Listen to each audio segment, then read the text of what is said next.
Jadi kalau kalian suka video ini, kalian komen di bawah dan kita belajar bareng-bareng tentang teknologi ini. Dan gue akan buatin video-video ke depannya mengenai teknologi di blockchain. Di sini, gue akan ajarin kalian semua gimana caranya kalian bisa investasi kripto dari 0 sampai bisa dengan satu video ini aja. Karena sebenarnya kripto ini adalah suatu hal yang kompleks. Jadi gue akan bagi video ini ke 3 segmen ya. Yang pertama kita akan belajar konsepnya dulu. Kedua kita belajar praktek cara belinya. Dan yang terakhir gimana caranya kita bisa simpen kripto kita. Kripto itu, menurut opini gue pribadi, itu udah di tempat yang unik ya. Kalau kalian lihat di mana misalnya orang tua kalian udah banyak nih yang ngomongin. Bahkan nyokap gue udah nanya, kok apa sih itu Bitcoin gitu? Apa sih itu cryptocurrency? Jadi orang-orang terdekat, bahkan tetangga kalian udah boleh ngomongin, oh itu Bitcoin, oh itu Ethereum. Bahkan kalian di tongkrongan mungkin udah ngomongin harganya Bitcoin gitu. Jadi gue ngelihat ya, teknologi ini tuh sebenarnya sudah mainstream, di mana banyak orang yang udah mulai melek terhadap teknologi ini. Dan sebuah teknologi itu paling bagus untuk kita pelajarin di saat semua orang udah banyak yang ngomongin, udah banyak yang ngomongin Bitcoin, udah banyak yang ngomongin kripto, tapi mereka nggak ngerti sebenarnya isinya apa. Jadi udah gede nih, udah viral, tapi orang belum paham tentang teknologinya. Itu saat terbaik untuk kita mulai masuk dan kita mulai belajar. BlackRock adalah sebuah perusahaan institusi ya, aset manager dengan aset itu 10 triliun US dollar. Mereka udah mulai untuk menawarkan produk-produk berbasis cryptocurrency seperti Bitcoin. Jadi di sini sebenarnya pilihan kalian ya, bahkan perbankan di luar semua matanya sudah terbuka. Nah ini pilihan kalian mau belajar atau nggak mau belajar. Di sini gue nggak bisa maksa kalian untuk belajar. Tapi gue akan sharingkan apa yang gue tahu. Kita lihat dari awal Januari, Bitcoin itu udah naik 80% lebih ya. Kalau kita bandingkan dengan aset-aset yang lain seperti saham, seperti reksadana, seperti emas ya. Bitcoin itu jauh banget melampaui mereka semua. Ibarat nih kalau lu mau taruh uang 1 juta dalam Bitcoin itu jadi 1,8 juta. Dalam kurang dari waktu 6 bulan. Dibanding aset yang lain, kalau kalian taruh misalnya di saham gitu. 1 juta yang tadi kalian taruh di indeksnya saham, yaitu basket dari kumpulan saham-saham lain, itu kan justru jadi minus. Kalau kalian taruh di reksadana, mungkin nggak sampai 1,1 juta bahan uangnya. Sedangkan kalau kalian taruh di Bitcoin, uang 1 juta yang sama tadi, itu jadi 1,8 juta. Di sini gue mau cerita sedikit, gue pertama kali masuk ke dunia cryptocurrency ini di saat umur gue masih 16 tahun. Kalian misalnya di sini gitu kan, masih gembel banget gitu kelihatannya. Di situ gue udah banyak mengalami siklus-siklusnya ya. Jadi 2016 itu Bitcoin pernah naik, terus crash lagi 2017. Dia pernah naik lagi 2021, crash lagi 2022. Jadi gue udah kena 2 siklusnya dari cryptocurrency ini. Gue udah kebakar di koin-koin micin ya tahun 2017 di mana gue ngerasa, oh ini bagus, gue beli, rugi semua uangnya. Dan terakhirnya siklus terakhirnya gue juga masih sama ya, gue masih kena juga gitu kan, seperti Luna ya, gue kena uang gue di namanya protokol, namanya Anchor Protocol, di mana protokol ini menawarkan bunga 19% fix untuk stablecoin ya, yaitu cryptocurrency yang di-peg sama US dollar 1:1. Setelah bertahun-tahun di dunia ini, sampai sekarang portofolio gue itu 90% lebih di cryptocurrency. Jadi gue walk the talk, yang gue ajarin itu adalah yang gue praktekin sendiri. Konsep yang kita perlu ngerti tentang dunia cryptocurrency, kenapa ini terjadi semuanya, kita harus tarik balik dulu ya. Kita harus ngerti tentang konsep dari uang itu sendiri. Jadi kita belajar, kenapa sih adanya uang kertas ya? Dulunya koin itu dari mana? Jadi kalau kita mulai ke permulaan di awal, ada sistem yang namanya barter, di mana kita tukeran ya. Lu punya misalnya 10 apel, gua punya 1 ikan yang gede, kita tukeran. Lu kasih gua 10 apel, gua kasih 1 ikan. Tapi cepat atau lambat, manusia itu sadar bahwa ini nggak bisa nih dilakukan barter gini. Karena gini, kalau kalian punya 10 apel, tuker 1 ikan, mungkin ada yang mau. Tapi kalau kalian punyanya apel, mau tuker sama 1 rumah, mau berapa ratus, berapa ribu apel yang kalian tukar untuk rumah ini, ya kan? Jadi di situ nggak cengli. Dan problemnya dengan misalnya buat yang punya apel atau punya ikan, kalau ditukar sama rumah, mungkin proses transaksinya lama, dan begitu udah transaksi nih apel sama rumah, apelnya udah basi. Uang itu kan adalah transfer antara value. Transfer antara value. Barter kalian punya apa? Transfer value.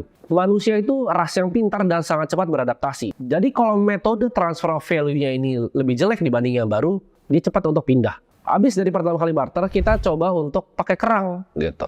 Tapi teknologi makin tinggi, kita makin banyak explore di laut, ternyata kerang itu banyak gitu kan. Nggak langka lagi, jadi nggak bisa dong pakai kerang, orang tinggal ngambil kerangnya. Jadi nggak adil. Jadi transfer antara value ini ya, itu banyak berubah-ubah. Dari awal barter ya kan, kita lihat ada uang dari kerang, kita lihat uang dari garam, kita lihat akhirnya uang kertas pertama kali di dinasti Song Cina, dan akhirnya sampai ke uang kertas di Eropa ya. Nah, awal-awal uang kertas ini di Eropa itu dibikin sama para goldsmith namanya. Jadi mereka itu yang ibaratnya ngelebur-lebur emas, yang bikin emas ya. Tapi mereka sangat cepat sadar. Jadi gini, awalnya uang kertas adalah, misalnya gue punya emas nih 100 gram gitu.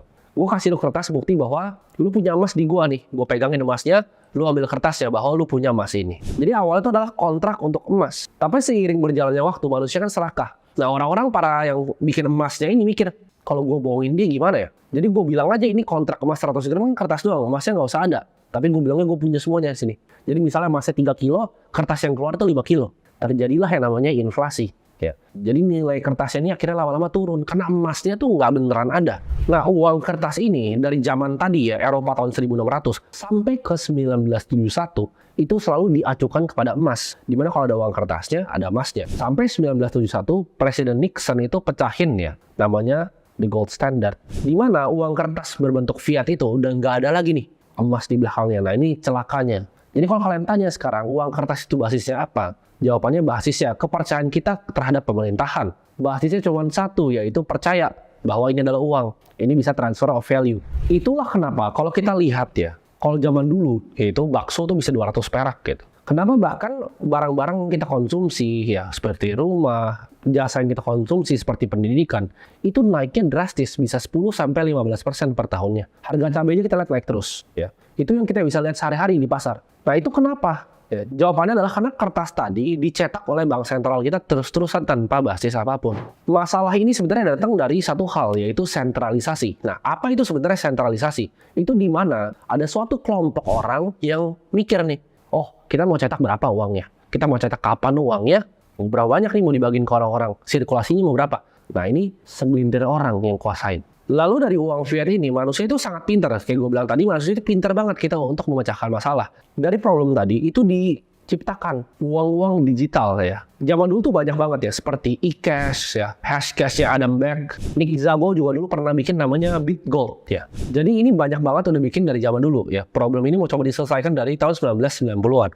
Ini gue mau jelasin dulu kenapa konsep digital cash yang peer-to-peer itu penting banget ya. Untuk kalian bisa ngerti konsep ya, makanya segmen pertama ini gue sebut dengan konsep. Kalian harus tahu dulu kenapa digital cash itu dibikin. Karena gini, contohnya nih, misalnya gue ngutang sama kalian Rp50.000. Ya, gue ngitung Rp50.000. Lu kasih Rp50.000-nya dalam bentuk cash. Lalu besok nih gue bilang, ya udah akhirnya gue balikin nih ke lu. Kita udah beres gitu. Jadi begitu lu kasih Rp50.000 ke gue, itu kan lu ngutangin gue. Gue balikin Rp50.000, itu udah beres cash ya. Jadi itu peer-to-peer transaksinya antara lu dan gua aja. Di situ nggak ada bank tuh di tengahnya. Jadi cuman gua balikin uang cashnya. Itu hal yang kita bisa lakukan karena kita bisa ketemu. Misalnya nih, lu lagi di Bandung, gua di Jakarta. Gimana pertanyaannya? Nggak bisa kan? Nah, digital cash itu hadir karena masalah itu. Kalau zaman sekarang, solusinya kalian mungkin mikir, ya kan tinggal transfer di bank, ya kan? Tapi transfer di bank itu nggak pure peer-to-peer. Dengan kita menggunakan bank, kita percaya bahwa uang kita simpan di bank itu transfer ke mereka. Ada sentralisasi yang sama dengan percetakan uang tadi ya. Jadi problemnya adalah pihak ketiga yang harus kita percaya. Kita harus percaya banknya transfer ke dia. Mungkin sekarang memang iya ditransfer semuanya, tapi kalau enggak bagaimana pertanyaannya? Dan bank itu beroperasi sama seperti bank sentral tadi, fiat tadi. Basisnya cuma satu, kepercayaan. Itu kenapa satpamnya semua selalu paling ramah. Itu kenapa semua mereka invest gede-gedean di operasional untuk bikin orang terasa nyaman. Karena cuma satu basisnya, yaitu kepercayaan. Disitulah sebenarnya keunggulan cryptocurrency ini. Dimana transaksinya itu peer-to-peer. Sama kayak tadi, 50.000 yang gue kasih ke lu. Tapi bedanya kita nggak perlu ada bank di tengahnya. Bitcoin ini adalah sebuah program software yang bisa transfer value-nya cross border ya, antar benua. Kapanpun, dimanapun, untuk siapapun, berapapun. Orang bilang, tapi kan bisa pakai bank. Kalian yang tahu pakai M-Banking, kalian pasti tahu limit transfernya M-Banking kalian itu 100 juta. Kalau kalian mau transfer 2 miliar, gimana caranya? Dengan cryptocurrency ini, 2 miliar begini. Nah, itu pun antar Indonesia. Kalian gampang, misalnya BCA. Kalau BCA, BRI, ya ada admin fee-nya. Tapi kalau misalkan mau transfer, misalnya teman kalian ada yang ke luar negeri, Taiwan misalnya, gimana caranya kalian bisa transfer dari Indonesia ke Taiwan? Apakah bisa pakai bank BCA? Pertanyaan itu kan. Jadi kalau sistem perbankannya udah beda antar negara, ini udah repot nih untuk transfernya. Dengan cryptocurrency kita nggak perlu hal itu, nggak perlu pusing. Mau di Afrika kayak ya, mau di Kanada kayak, mau di Swiss, kita bisa transfer 1 detik kayak ini sampai uangnya. Jadi kan bank itu sebenarnya udah punya sistem digital cash ini, tapi problemnya apa sama perbankan? Problemnya cuma satu, itu sentralisasi. Jadi cuma ada satu tempat di mana mereka store semua servernya, atau mungkin beberapa tempat ya. Tapi kalian pernah lihat nggak? Kalau satu bank kena hack, kalian nggak bisa akses mobile bankingnya. Dan uangnya itu nggak tahu di mana. Bisa jadi bank yang dihack itu, uangnya ada yang beneran diambil sama hacker keluar, ya, dan digitnya diambil keluar, lalu mereka tambal balik. Kita nggak pernah tahu apa yang sebenarnya terjadi ketika suatu bank dihack. Buat kalian bilang nggak mungkin dihack, udah banyak yang terjadi ya. Kalian lihat kasus bank terakhir yang dihack, itu kalian nggak bisa buka aplikasi, mau transfer nggak bisa. Karena kalian percaya kepada satu sistem sentralisasi. Network Bitcoin ini diciptakan oleh individu yang namanya kita nggak pernah tahu, yang nama samarannya adalah Satoshi Nakamoto. Identitasnya pun nggak pernah bisa ditemuin. Dia mengeluarkan suatu paper yang namanya Bitcoin White Paper tahun 2008 untuk menjelaskan secara detail gimana cara kerjanya Bitcoin.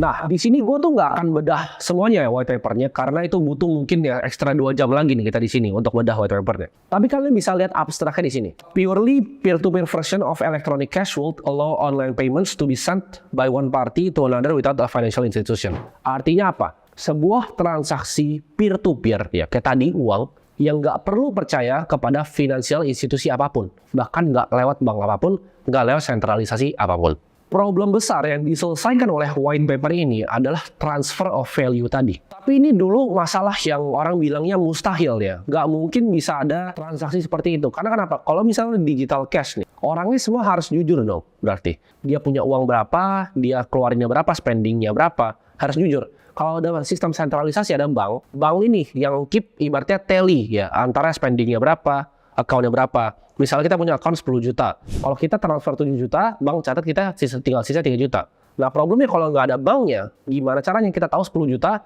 dia spending 7, nih ini tetap 3. Kenapa nggak dia ganti aja ya kan? Dia ganti, dia hack, dia ganti jadi 10 lagi. Nah itu nggak pernah bisa diselesaikan sama siapapun sampai 2008 Satoshi ketemu jawabannya. Makanya itu adalah orang bilang gimana caranya. Jadi cara ngilangin masalah dalam accounting namanya double entry. Dimana tadi uangnya udah keluar tapi bisa dihack terus ada lagi. Nah dia ketemu nih solusinya, makanya menurut gua teknologi Bitcoin itu sangat revolusioner. Dia bikin suatu konsep ya, daripada semuanya disimpan di satu bank ini di tengah, dihack habis, dia mikir gimana caranya sistem ledger di dalam bank ini disebar ke semua komputer di dunia. Jadi namanya nodes Bitcoin ya. Jadi nodes Bitcoin itu adalah yang running semua ledgernya. Jadi gue tuh bisa running ya, dan gue running juga nodes Bitcoin.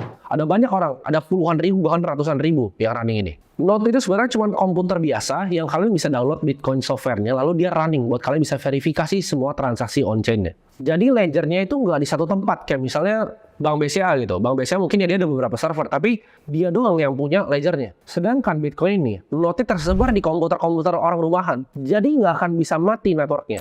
Kayak gue bilang tadi, problemnya dengan tempatnya satu, dihack itu langsung bubar ledgernya. Jadi kalian gambaran simpelnya seperti ini. Komputer tinggal download software Bitcoin itu jadi running node di situ. Jadi ada banyak nih running node-nya ini. Nah ini semua validator Bitcoin ini dikumpulin jadi satu blok ya. Nah baru blok ini tiap 10 menit ya dia bikin sebuah rantai ke blok yang baru lagi. Jadi ini dikumpulin, dipooling semua jadi suatu blok. Udah jadi bloknya setiap 10 menit dia bikin rantai ke blok yang lain. 10 menit lagi dia bikin rantai ke blok yang lain lagi. Dan ini udah dibuat dalam software-nya. Jadi ini udah pre-program semuanya. Dari genesis blok atau blok yang pertama sampai blok yang sekarang nih. Jadi tiap kali kalian transaksi Bitcoin, semuanya itu dicatat ya di distributed ledger tadi, dijadiin satu validator jadi blok ya. Ini namanya blockchain. Nah, banyak banget orang-orang di YouTube yang ngomongin tentang blockchain, tapi mereka nggak ngerti konsep aslinya seperti apa. Nah, setiap blok tadi, kan gue bilang tadi setiap 10 menit ada blok baru. Setiap bikin blok ya, dalam rantai ini ada namanya hashing. Jadi dari blok 1 ke blok 2 itu ada hashnya. Blok 2, blok 3, blok 4, blok 5. Contohnya gini, misalnya ada 10 ya, transaksinya ada banyak, lalu ada 10 blok 1 sampai 10.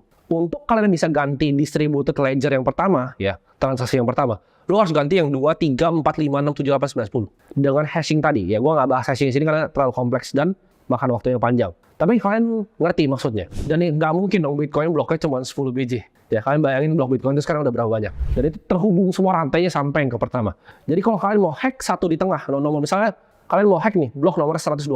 Lu harus hack dari nomor 1 sampai nomor sekarang. Possible nggak? Jawabannya enggak. Untuk satu aja itu makan waktu, makan kuantum komputer gitu. Untuk bisa kalian pecahin satu. Karena encryption namanya SHA-256. Itu butuh kuantum komputer untuk pecahin satu. Untuk pecahin semuanya, hampir mustahil. Itu nggak ada yang pernah bisa bobol selama dari 2008 mulai white paper sampai sekarang. Padahal bounty-nya, ibaratnya imbalan untuk ngebobol itu sangat besar. Dan kita tahu manusia itu sangat pintar, banyak banget hacker-hacker yang super jago di dunia. Tapi nggak ada satupun yang bisa nge-hack Bitcoin. Kenapa? Karena sistemnya dibuat hampir mustahil untuk bisa di-hack. Kalau kita lihat dari total kapitalisasi pasarnya ya, harga Bitcoin semuanya itu 600 miliar dolar. Itu lebih besar dibanding bank-bank seperti JP Morgan, Bank of America, dan bank-bank lain yang besar di US. Kalau kalian bisa hack itu satu itu, kalian bisa ganti semuanya, kalian bisa dapetin 600 miliar dolar ya. tapi nggak ada yang bisa satu dunia ini. Jadi kalian dapat konsep gambaran ya tentang gimana cara kerja Bitcoin itu.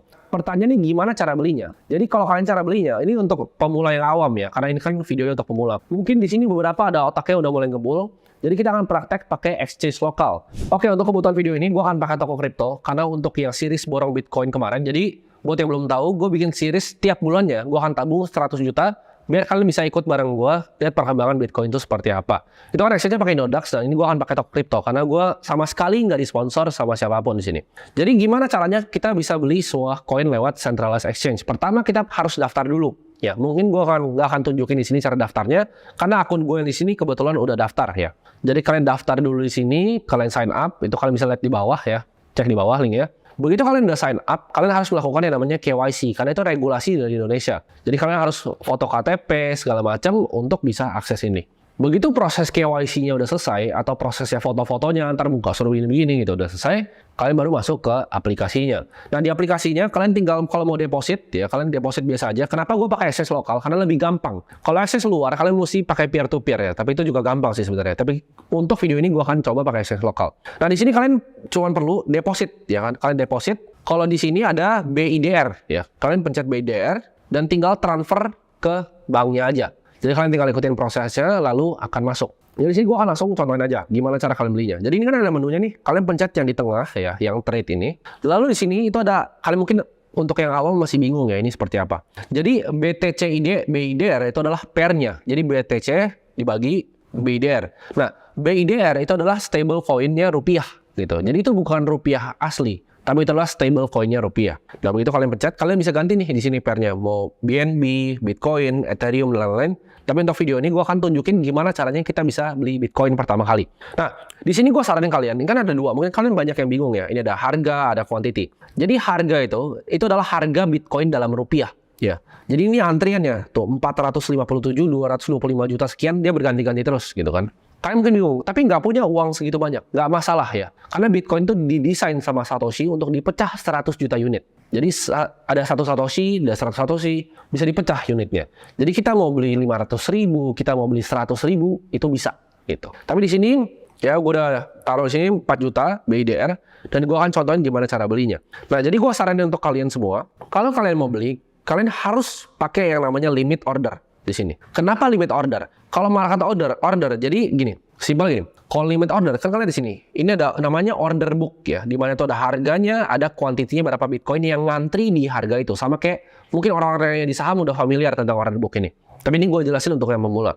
Kalau kalian limit order, itu kalian ngisi likuiditas gitu. Jadi kalian bantu exchange ini untuk isi likuiditas. Jadi fee kalian, jadi kan kalau kalian beli Bitcoin lewat exchange harus dapat duit pasti. Biasanya 0,10 atau 0, berapa. Sama pajak kalian 0,21. Jadi kalau kalian mau beli di exchange, mereka pasti ambil fee. Nah, fee ini lebih murah kalau kalian bantu ngisi buku mereka gitu. Kalau kalian pakai limit order, fee kalian akan lebih murah. Simpelnya gitu. Tapi kalau misalnya market order, kalian disebut sebagai market taker. Kalau limit order, market maker. Kalian mungkin ada yang pernah dengar nggak kata-kata market maker? Kalian mikirnya bandar lah apa? Enggak. Market maker itu adalah liquidity provider yang ngisi order book ini gitu. Jadi toko kripto ini kan dia pakai Binance ya. Tapi kalau misalnya yang lain kayak Nodax dan lain-lain itu ada market maker di dalam untuk ngisi liquidity tiap pairnya biar nggak kosong. Kalau kosong ntar nggak ada yang berani beli di sini gitu. Jadi saran gue pakai limit order. Tapi untuk video ini gue akan pakai market order. Kenapa? Kalau market order itu langsung dapat, tapi fee-nya tinggi. Kalau limit order kalian ngantri ya, ntar dapat kalian cari yang harganya tipis-tipis aja dan itu masuk nanti. Fee-nya lebih murah. Tapi untuk tujuan video ini gue akan pakai market order. Di sini ini kalian bisa pilih nih mau 25% dari yang kalian top up. Tapi di sini gue akan 100% ya. Jadi 4 juta rupiah. Gue akan pencet market order buy Bitcoin sini. Oke. Oh, di sini nggak bisa market bahkan ya. Gue baru tahu gitu. Di sini nggak bisa market karena gue jarang banget pakai ini. Ini gue baru buka bahkan akunnya. Kita beli ya di sini. Kita mau ngantri di harga 457 nih ya. Oke. Ini gue langsung di harganya deh bentar. Oke. Nah, ini gue langsung beli Bitcoin di sini. Gue limit order. Nah, kalau limit itu dia ngantri kayak gini. Jadi ntar akan kejemput harganya. Begitu udah masuk, ntar kalian bisa langsung lihat di walletnya di sini gitu. Tapi ini karena ada beberapa Bitcoin gue, jadi mungkin nggak kelihatan tadi gue belinya berapa. Harusnya gue contohin pakai akun yang kosong, tapi udah nggak ada lagi. Jadi akun sisa gue cuma yang ini gitu. Jadi kalian lihat sesemudah itu untuk beli. Nah, ini masih belum masuk nih. Tapi ini tinggal ditungguin aja. Nanti dia akan masuk sama harganya naik turun, dia akan jemput. Jadi sebenarnya cara belinya cuma begitu aja, simple, dan kalian bisa lihat nanti total Bitcoin kalian di portofolionya di sini, di balance di sini. Nah, kalian bebas ya mau pakai exchange apapun nggak masalah. Kita kan udah praktek gimana caranya kita bisa membeli Bitcoin ya di centralized exchange. Tapi ini saran gua, jangan pernah simpen duitnya di sana. Itu duit yang gua taruh di sana itu duit kecil aja. Gua nggak simpen uang gua di sana. Gua simpennya self custody ya. Jadi ada pepatah di industri cryptocurrency ini, not your keys, not your coin ya. Gue akan jelaskan konsepnya lebih panjang di belakang. Tapi intinya kita jangan percaya sama centralized exchange manapun. Karena ini ngelawan yang konsep tadi gue bilang sebelumnya. Konsep dari blockchain itu sendiri. Kenapa dia ngelawan sentralisasi? Ini kan kita percaya, gue beli di toko kripto, berarti gue percaya Bitcoin gue dibeliin sama toko kripto. Ya. Tapi cryptocurrency itu sebenarnya bukan begitu. Kita harus percaya kepada software, bukan kepada entitas seperti toko kripto. Kenapa Bitcoin itu dibilang orang sebagai network pembayaran paling aman di dunia? Karena namanya enkripsi public key nih. Kalian bingung ya, public key, kenapa kunci-kunci ini? Apa kunci rumah gitu kan? Bukan. Nah, Bitcoin software itu ngebuatin kalian private key secara otomatis setiap ada new user yang pakai sistemnya. Kayak ibarat password untuk mobile banking kalian. Biar gampang nih, ini kalau gue jelasin konsepnya, kalian harus ngerti dulu. Gue tarik balik dulu kriptografi dari dasar. Tapi untuk alasan video ini, karena gue mau bikinnya simple untuk pemula, ingat yang gini aja, kalau private key itu ibarat PIN ATM kalian, sedangkan public key ini adalah nomor rekening kalian. Jadi kalau misalnya nomor rekening, lu misalnya mau transfer ke gue kasih public key gue ke lu, bentuknya hashing, tinggal lu copy paste langsung transfer bisa. Sama kayak rekening, sebenarnya nggak apa-apa untuk dikasih ke orang gitu. Kalau lu misalnya mau transfer ke gue kasih rekeningnya, bukan PIN-nya. Kalau kalian kasih private key-nya, bisa dibuka gitu, bisa diambil Bitcoin kalian semua. Jadi jangan kasih private key-nya ini. Tapi mungkin ada nanya, lah tapi di toko kripto nggak ada. Memang, karena key-nya kalian percaya dipegang sama dia. Makanya dibilangnya not your keys, not your coin. Kenapa gue bilang begini? Karena kejadian exchange itu hancur itu banyak banget. Kalian bisa googling Mt. Gox ya. Kalian googling lagi Quadriga CX. Kalian google yang terakhir yang bikin rusuh satu dunia yaitu FTX. Jadi kita nggak bisa percaya siapapun di dunia blockchain ini. Kita verifikasi bukan percaya. Karena kalau percaya sama aja balik lagi kayak sistem tadi. Kita percaya sama bank. Ya taruh di bank aja uangnya gitu. Tapi dengan kripto ini kita belajar self custody. Kita jadi bank kita sendiri. Dengan simpan Bitcoin kita langsung direct di blockchain-nya. Nah pertanyaannya gimana caranya? Nah ada dua caranya. Buat kalian yang nggak punya budget, kalian bisa pakai namanya Hot Wallet. Yaitu gratis. Kalian cari aja di App Store misalnya contohnya ya. Trust Wallet, Blue Wallet ya atau Zengo gitu. Kalian bisa pakai wallet-wallet itu. Tapi itu terkoneksi di internet dan menurut gue masih bahaya. Paling aman kita melakukan yang namanya cold storage atau penyimpanan dingin. Maksudnya apa? Kalian pakai device ini ya, ini beli gitu. Ini gue nggak disponsor sama siapa. Pokoknya kripto gue nggak ada sponsor di sini. Ini gue pakai Trezor ya. Jadi gue pakai 3 cold card, Trezor sama Ledger. Jadi kalian simpannya di sini. Nah kalian bingung, apakah Bitcoinnya di sini? Kalau ini hancur gimana? Gak masalah kalau ini hancur. Ini cuma device untuk konekin kita ke blockchain-nya, ini gitu. Jadi untuk buka device ini, nanti kalian akan namanya ada seed phrase. Ya. Sama, kalau kalian coba nih, Hot Wallet gitu, misal kalian download Trust Wallet, nanti kalian disuruh tulis di kertas ya, 12-24 kata. Nah itu namanya seed phrase. Nah seed phrase ini jangan sampai dikasih ke orang dan jangan sampai hilang. Kalau seed phrase ini hilang, kripto kita hilang. Jadi gini, kalau ini hilang nih, gue gak masalah, karena gue punya seed phrase-nya. Jadi begitu contohnya. Kenapa gue suka banget sama konsep dari cryptocurrency ini? Gue nggak perlu punya apapun. Gue nggak perlu punya rekening bank. Gue nggak perlu punya uang rupiah gue taruh di apartemen gue. Gitu. Misalnya nih, kalau hari ini Indonesia ada krisis, gue bawa aja nih. Atau terserah, gue nggak bawa juga nggak masalah. Gue tinggal bawa beginian, ya. Gue kabur misalnya ke Vietnam, ke Kamboja, ke Thailand. Itu uang gue semua di sini. Ya, uang gue nggak ada di Bank Indo. Gue nggak usah sibuk-sibuk transfer ntar dibekuin atau apa. Nggak perlu. Ini nggak bisa dibekuin. Ya karena Bitcoin gue ada direct di blockchain. Gue pokoknya nggak pernah percaya sama exchange. Jadi gue taruh di exchange itu sangat sedikit dari total aset gue. Walaupun di exchange itu coba untuk Fafifu ya. Mereka bilang ini adalah proof of reserve gitu kan. Ini pakai Merkle tree dan banyak hal-hal teknis lainnya untuk buktiin bahwa beneran ada. Gue tetap nggak pernah percaya. Gue percaya ke software bukan manusia. Ya bahkan toko kripto pun gue nggak percaya. Ya walaupun CEO-nya ini teman gue sendiri ya. CMO-nya juga teman gue sendiri. Kalian bisa lihat sini. Ya, walaupun teman gue sendiri, gue juga tetap nggak percaya. Gitu. Gue lebih percaya sama sistem yang dibuat sama Satoshi. Ini device-nya buat yang tanya harganya berapa, ini sekitar gue lupa ya, 2-3 jutaan. Karena dikirimin dari luar negeri. Nah, ini warning keras buat kalian. Ya, ini warning keras sama buat kalian. Jangan pernah beli beginian, Trezor, Ledger, Cold Card, apapun itu.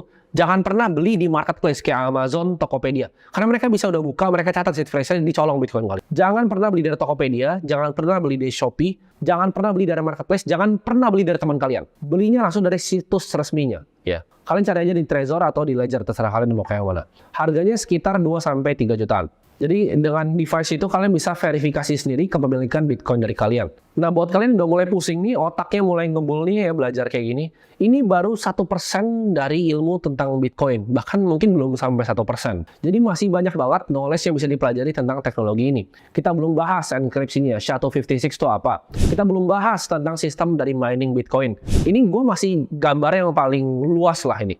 Ini paling gampang untuk pemula ngerti aja.